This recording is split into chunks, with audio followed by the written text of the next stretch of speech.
paz da parte de Deus, nosso Pai, e da parte de nosso Senhor e Salvador, Jesus Cristo, seja com você, com sua família, com seus vizinhos, com seus amigos, com toda a sua casa. Nós estamos fazendo um passeio pelo a segunda epístola de Paulo aos Coríntios, é o chamado túnel do tempo, tá? E hoje eu quero começar com o capítulo 7 da segunda carta de Paulo aos Coríntios. E diz assim: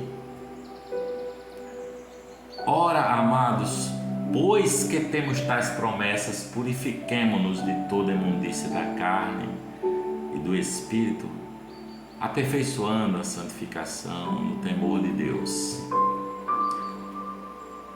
Recebei-nos em vossos corações, a ninguém agravamos, a ninguém corrompemos, de ninguém buscamos o nosso proveito. Não digo isto para a vossa condenação, pois já antes tinha dito que estais em nossos corações para juntamente morrer e viver. Grande é a ousadia da minha fala para convosco, e grande é a minha jactância a respeito de vós. Estou cheio de consolação e transbordante de alegria em todas as nossas tribulações. Porque mesmo quando chegamos à Macedônia, a nossa carne não teve repouso algum. Antes, em tudo, fomos atribulados. Antes, em tudo, fomos atribulados, por fora combates, temores por dentro. Mas Deus, que consola os abatidos, nos consolou com a vinda de Tito, e não somente com a sua vinda, mas também pela consolação com que foi consolado de vós, contando-nos as vossas saudades, o vosso choro, o vosso zelo por mim, de maneira que muito me regozijei, porquanto ainda que vos tenha contristado com a minha carta, não me arrependo, embora já me tivesse arrependido por ver que aquela carta vos contristou, ainda que por pouco tempo. Agora folgo, não porque fostes contristados, mas porque fostes contristados para o arrependimento, pois fostes contristados segundo Deus, de maneira que por nós não padeceste dano em coisa alguma. Porque a tristeza, segundo Deus, opera arrependimento para a salvação, da qual ninguém se arrepende, mas a tristeza do mundo opera a morte. Porque quanto cuidado não produziu isso mesmo em vós, que segundo Deus fostes contristados? Que apologia, que indignação, que temor, que saudades, que zelo, que vingança. Em tudo mostrastes estar puros neste negócio. Portanto, ainda que eu vos tenha escrito, não foi por causa do que fez o agravo, nem por causa do que sofreu o agravo, mas para que o vosso grande cuidado por nós fosse manifesto diante dos homens. Por isso, fomos consolados pela vossa consolação, muito mais nos alegramos pela alegria de Tito, porque o seu espírito foi recreado por todos vós, por vós todos. Porque se em alguma coisa me gloriei de vós para com ele, não fiquei envergonhado. Mas como vos dissemos tudo com verdade, também a nossa glória para com Tito se achou verdadeira, e o seu entranhável afeto para convosco é mais abundante, lembrando-se da obediência de vós todos, e de como o recebestes com temor e tremor, com temor e tremor. Regozijo-me de em tudo poder confiar em vós. Regozijo-me de em tudo poder confiar em vós. Também, irmãos, vos fazemos conhecer a graça de Deus dada às igrejas da Macedônia, como em muita prova de tribulação houve abundância do seu gozo, e como a sua profunda pobreza superabundou em riqueza da sua generosidade. Porque segundo o seu poder, o que eu mesmo testifico, e ainda acima do seu poder deram voluntariamente, pedindo-nos com muitos rogos a graça e a comunicação deste serviço que se fazia para com os santos.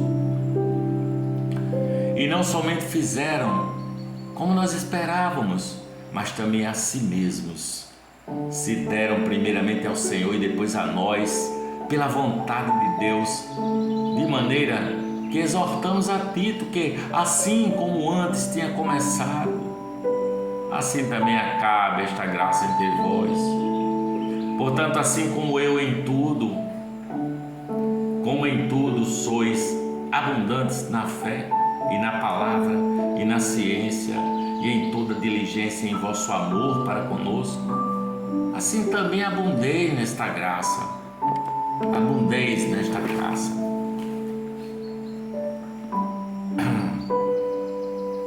Não digo isto como quem manda, mas para provar pela diligência, dos outros a sinceridade do vosso amor, porque já sabeis a graça do nosso Senhor Jesus Cristo, que sendo rico, por amor de vós se fez pobre, para que pela sua pobreza enriquecesseis. E nisso dou o meu parecer, pois isso vos convém a vós que desde o ano passado começaste, e não só a praticar, mas também querer. Agora, porém, completai também o já começado, para que, assim como houve a prontidão de vontade, haja também o cumprimento segundo o que tendes. Porque se há prontidão de vontade,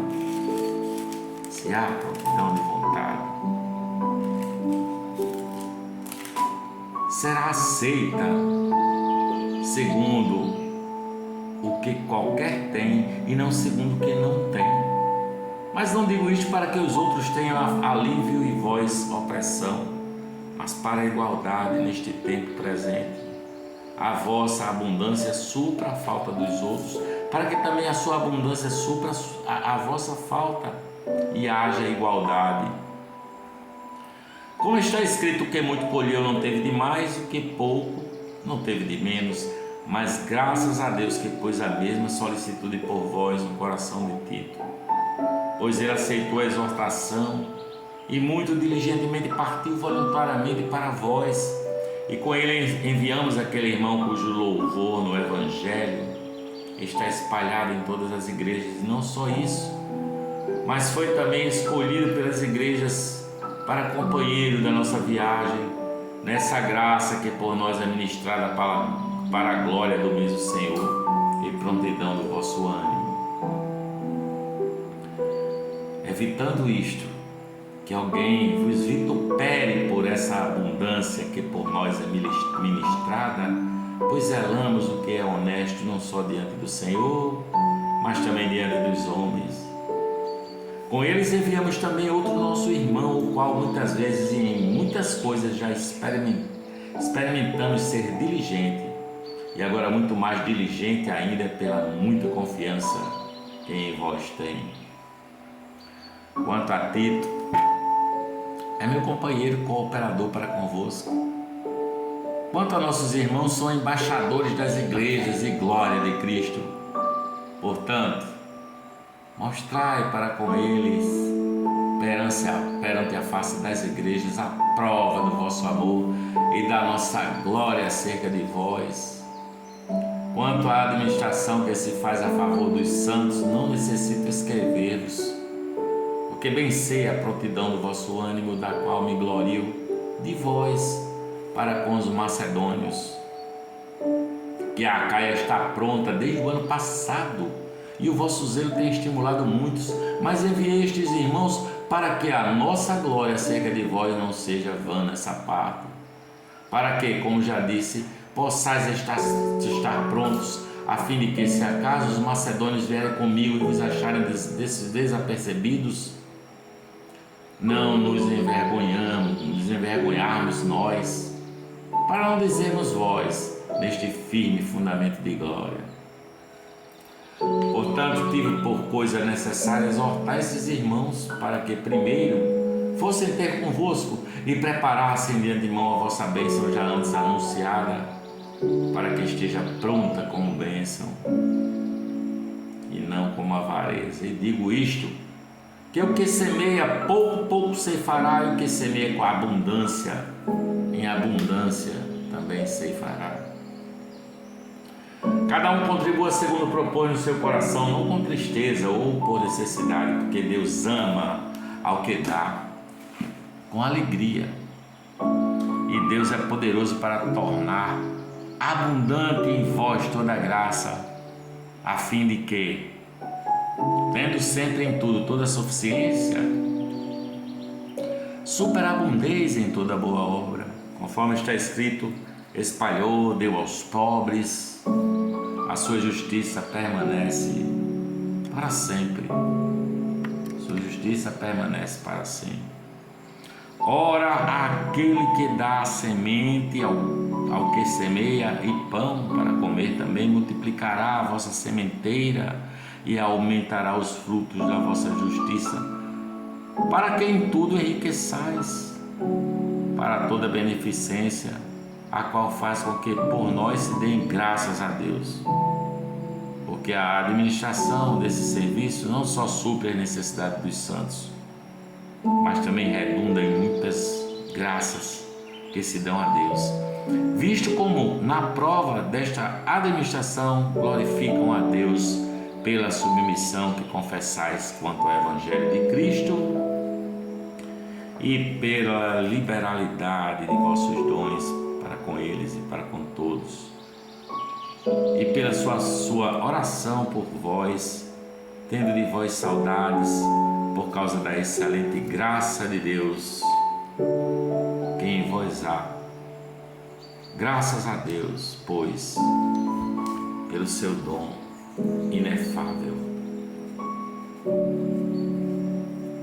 É o túnel do tempo, passeando pela segunda epístola do apóstolo Paulo aos Coríntios, hoje capítulos 7, 8 e 9.